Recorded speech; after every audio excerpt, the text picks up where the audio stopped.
Since there's not much else going on right now, I thought I'd take a video, well actually it's going to be a few videos, to talk about one of my favorite underrated movies, The Taking of Pelham 123. I'm doing this because the remake is to be released in now 2 days. The original did not get much fanfare, but it's a movie I quite like, and even though this isn't something I'll customarily do, I thought it'd be fun to talk about the movie. Pelham 123 was a book written the year before this movie came out. The plot of the movie and the actions that happen in it are pretty much taken directly from the book. The attitude of the movie, however, is quite different, as the movie was given a New York cynicism to it. It stars Walter Matthau as Lieutenant Garber and Robert Shaw as Mr. Blue. I'll get more into some other characters in this movie as they come up.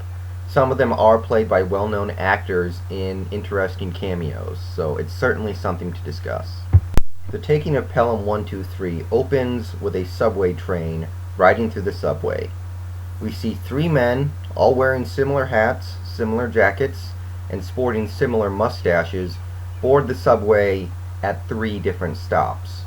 Each man carries an elongated box. In today's world, certainly that box would be searched, but we're retreating to a happier time of the 70s when you could take a long, thin box onto a subway without suspicion. We're introduced to a few minor characters here, such as the conductor, his trainee, and a few other of the subway employees. We don't get too much on them, but we see the beginning of what will eventually become the New York cynicism that continues to hound this entire movie. Robert Shaw then arrives and pulls a gun on the conductor. From then on, we see the inside of the subway slowly being taken over by the bad guys as they keep people out, keep people in, and pull guns on people in general. They have the entire subway on virtual lockdown. It is commandeered by Mr. Green, a previous subway driver, and the subway car is driven into the tunnels. While all of this is going on, we cut to the subway control center, and we see a lot of different things here, including a lot of the major and minor characters. Most major, of course, is Walter Matthau, who plays Lieutenant Garber. He's giving a tour of this station to 4 Japanese men who don't seem to understand a word of English. Garber realizes this, and the tour becomes a little less formal and a little more insult-laden as Garber begins to lay some insults into the 4 Japanese businessmen. All in English, of course. All the while, all across the control center, there's a lot of confusion. Pelham 123 seems to be out of control. It is not responding to hails, it is moving slowly, it is stopping entirely, it is disconnecting from its other cars, and everything else that can drive a subway station crazy. Finally, Pelham 123 comes to a halt right in the middle of one of the tunnels. This, of course, halts all traffic through that tunnel and generally causes a lot of confusion in the station. Now let's take a moment to talk about the characters here. The bad guys, that is. You have Mr. Blue, played by Robert Shaw. He's the leader, and he's cold, cynical, menacing, almost a little charming. He's just what you want from a criminal mastermind. Then you have Mr. Green. He's an ex-subway driver himself, who we later learn got fired and is just a little spiteful about it since he feels it just wasn't right. Now, he seems like a pretty nice guy. He didn't want to get involved in all of this, but he was just angry enough to try and do this. But we can see he's not the same as the other 3 bad guys. He tries to engage in petty conversation with the conductor, for instance, something that Mr. Blue doesn't particularly like. So he's pretty much the stereotypical sympathetic bad guy role here, which is fine. It gives him a personality and gives him a role. I'll talk more about him later. Then we have Mr. Gray, a mafia reject who's just a little crazy and a loose cannon. We'll learn shortly from Mr. Blue himself that he does not like nor trust Mr. Gray. And we'll soon see why he feels like that. He just looks oily looking at him, doesn't he? There's a 4th guy too named Mr. Brown, but there's really nothing to say about him. He's somewhat of a dumb brute with a stutter who has nothing to contribute to this story.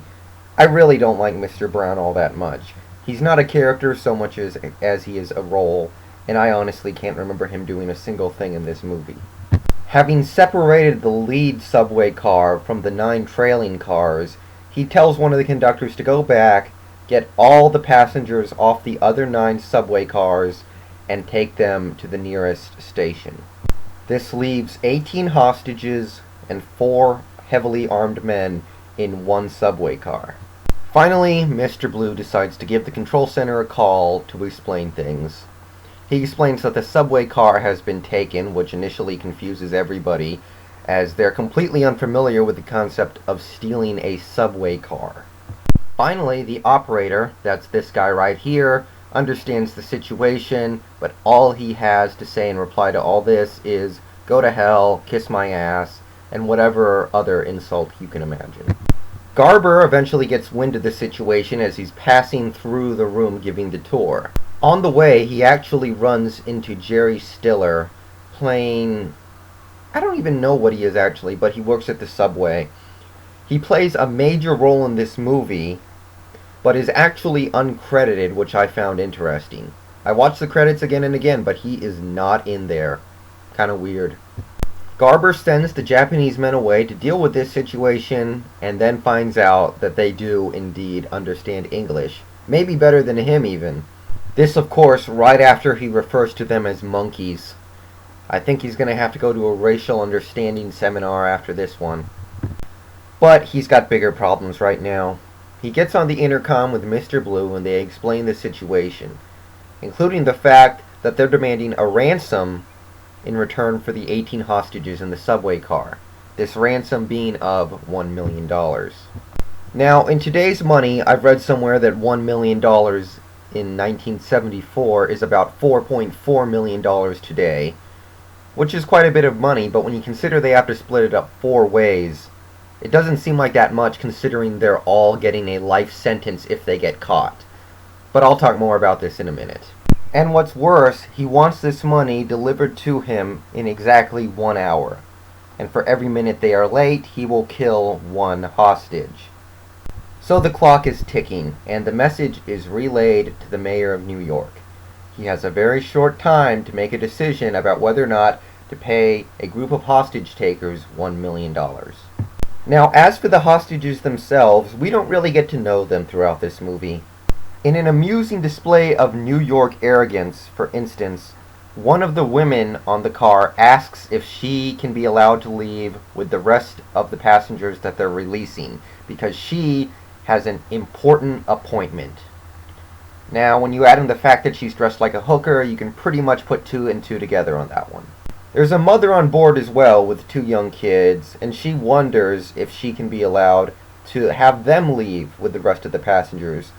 Both requests are shot down by Mr. Blue, who is quite adamant at keeping his hostage count at 18.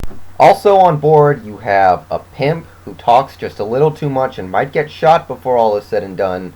You have an old man, you have an old lady who's asleep on the bench and still hasn't woken up, the conductor, a few people who only speak Spanish, and of course a hippie.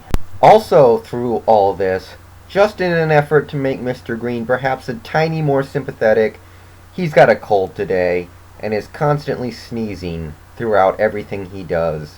Gee, I wonder when that's going to come up later. The mayor is also sick today. He's got a fever. He's also in the middle of a poor term that doesn't bode well for his re-election, so he's already having a bad day. When he's informed about the hostage situation on the subway, his day just gets worse. I really like the personalities in this film, and that's one of the main reasons that I like it as much as I do. Again, it's set in New York and has that New York touch to it, so that tells you quite a bit of what you need to know. But there are a lot of little things going on here, such as the operator with his constant blow it out your ass attitude, even toward this hostage taker who could very well kill 18 people in the blink of an eye. Some of the minor subway employees are seen complaining about the fact that women are being hired on the subway. These women take offense to all the cursing these guys do, which in their mind is just part of their job and they couldn't live without it. And with New York comes New York accents. There are plenty of those in this movie, and I like it a lot.